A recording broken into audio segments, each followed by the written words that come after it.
Most of the clients there, they stick with us for 4 years. They, on average, hire like teams of 4.5 FTE. So deal sizes of around like 30,000 per month easily. So yeah, then we're talking about a plus €1 million deal as a spin-off of a pitch for user. Yeah, so that's awesome. I mean, that's one deal like that, already validates like all the costs and efforts that we make on this. Yeah.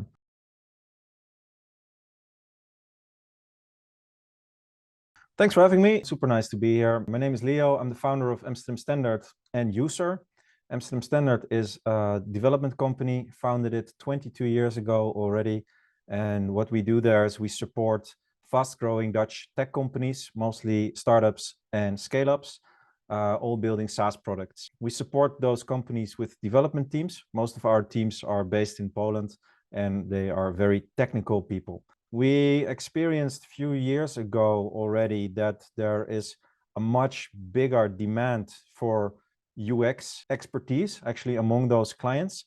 And we also have seen that many of them do not have in-house experienced UX or UI designers. Sometimes it's because there's not enough work for them. Sometimes it's because there is not a great design culture, and it's a very technical company where the user doesn't come actually at the first place. I think 5 or 6 years ago, I already decided with my colleague Soraya that we should come up with a separate label to service these clients.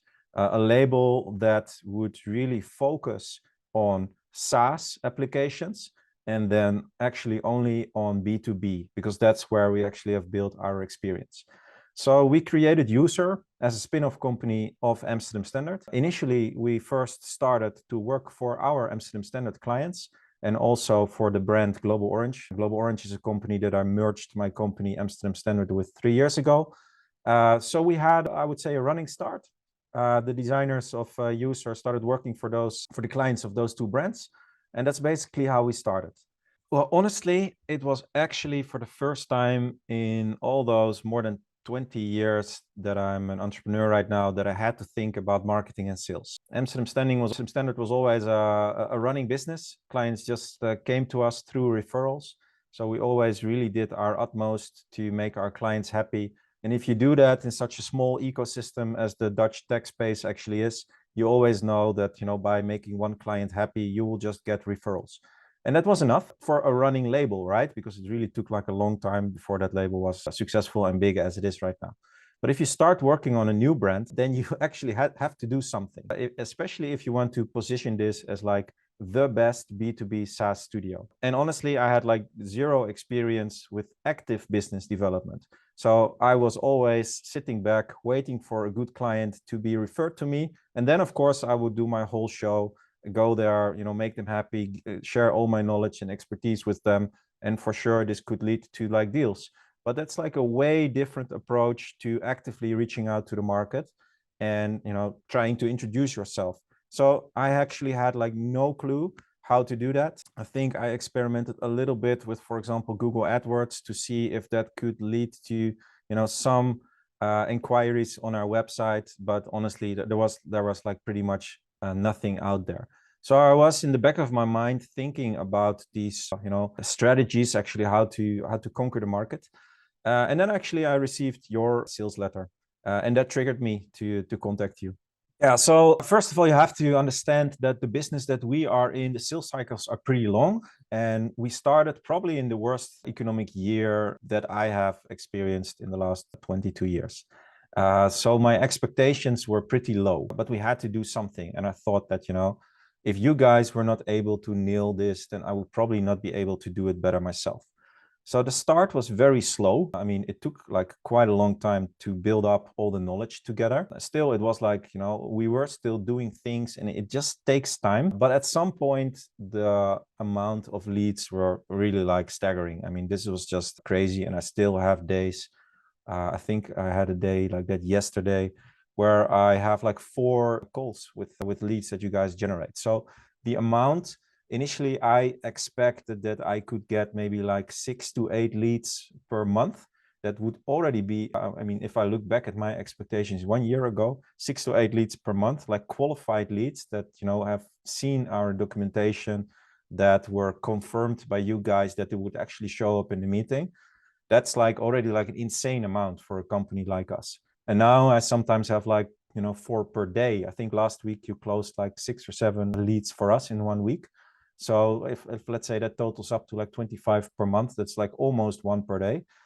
And out of that, I think the conversations are nice, they're qualified.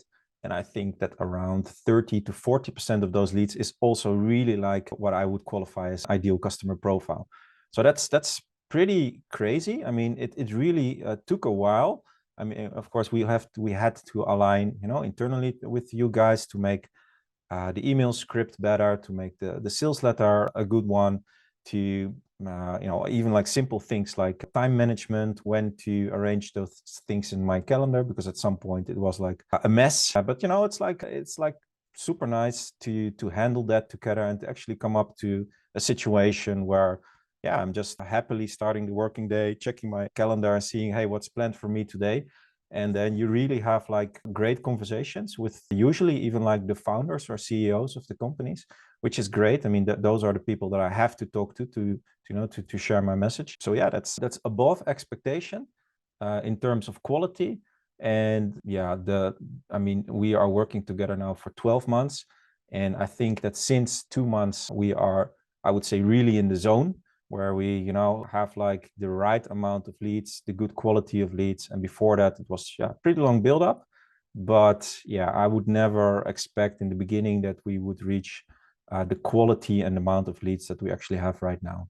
Here I have the advantage that during my introductions, the sales pitches that I do, I can switch between the 2 labels that we have. And that is actually a great thing for me. So sometimes I start pitching for user and we are talking about the UX, how we can mature their organization with our UX expertise. And then they are nodding, but I always introduce, how this company was founded and that we are like a spin-off of Amsterdam Standard. And then suddenly, they actually seem to be more into development capacity, which is something that Amsterdam Standard can deliver. So I can easily switch, right? So the first big deal that we actually landed was a company where I started talking about user, and they were, eventually more interested in Amsterdam Standard, and they are still interested in user. But this is like a thing for February. So we recently landed a pretty big deal for a huge company that already exists for also longer than 20 years, with a great product, with a big organization also in the south of the country, who just needs more teams. And that's something that we can supply with Amsterdam Standard. And I mean, deal size for Amsterdam Standard, this is really like long-term business. Most of the clients there, they stick with us for 4 years. They on average hire like teams of 4.5 FTE. So deal sizes of around like 30,000 per month easily. So yeah, then we're talking about a plus 1 million euro deal as a spin-off of a pitch for user. Yeah, so that's awesome. I mean, that's one deal like that, already validates like all the costs and efforts that we make on this. Yeah, but also, I mean, I started saying that the sales cycles are pretty long. So I think that since September, we have really talking to like companies that are in our ICP, and some of them, they come back and they come back for like the second and the third conversation, or they were interested in Q3 and Q4 of last year, but such investments can only be made in the new year when they have, let's say, new budget arranged. So that's what we're actually talking about right now. So now we finally, can move towards closing deals with leads that we nurtured since September. So my expectation is that, I think we recently together last week, I think we went through the full Excel sheet of leads that you have delivered us. Correct me if I'm wrong, but I think there were like 50 or 60 leads in there where I had like valuable conversations in the last 6 months. And out of that, 3 or 4 are right now moving into the direction of a first deal. Yeah, so that's again pretty awesome, because a company like us only had the capacity to work for 9 clients in total. So right now we're quickly hiring extra UX designers, and we have expanded our team with 4 new people. And now we actually have the capacity to grow again. So, if we add 4 or 5 new clients this year to our agency, it means that we will just, double in revenue. Sorry, not double, add 50% extra revenue, which is, like very significant, of course. Yeah, so it mostly actually brought me like insights in like what is the, what is the atmosphere, what is the level of trust, how positive are entrepreneurs right now? Because like I said, this is like quite a hard year for the tech industry. Most of them finally face situations where the next investment round is not automatically coming, where valuations are lower and all that. So it's really good to be able to speak with all those people and to really understand like what are their problems and how can you really help them before even selling. I mean, it's not about the instant kill. I mean, it's really good to be able to introduce yourself and to learn from them and to ask questions. And that is what I'm always bringing back to our team. And together we then like come up with like better propositions or solutions or easier ways to start a cooperation with clients, for example. So that is extremely valuable. And this is also what I'm preaching to our own clients, that you should always be in contact with the market. So as a CEO, it can be really easy actually to lose, feeling with the market because you're super internally focused. But having conversations with the market every day is pretty much the best thing you can do, even without selling. I mean, it brings like so much value and gives you like so many insights that you can really, like tweak your product proposition afterwards again. Well, I'll be honest with you. I mean, you guys are still also like a couple of young wild dogs, right? And you have professionalized a lot in the last year. So I guess together we came to a situation where we right now really have, like I already said, I start my working day, I open my calendar and I see qualified leads and I look into my mailbox and I see the conversation and I'm pretty much there. Everything is set up, everything is confirmed. After giving each other some feedback, you finally really understood who are our ICPs and what companies can you easily skip. We have super fast communication on Slack, so that's also great. So yeah, I really see you guys as like an extension of our company, our sales colleagues, our sales team. You always come up with like new initiatives and all that. So it's really like, I feel relieved that I don't have to care about this topic. And I know that I also don't have to give you guys the same attention as I had to give to like an employee. Now, if I'm busy and I'm short in my communication, you're not nagging. So that's also pretty awesome, right? Because I don't have time for that. I'm like extremely busy. So I want this to work efficient. And that's what you guys are handling. And that is cool. I mean, it's really, yeah, I'm always honest about these things. It really takes some time and it took some time before we really understood each other and before we aligned. But right now it's just awesome. I mean, you know what is important for me, and yeah, and that's it. And so it's very efficient. It's a very efficient way of working. But you always have to be realistic. These things take some time to build up. And yeah, and I think you did a great job in professionalizing your own organization and your own processes. So right now it's really awesome. Yeah, surprised about the fact that it just works. I mean, you guys work, of course, with it always starts with sending out an email, right?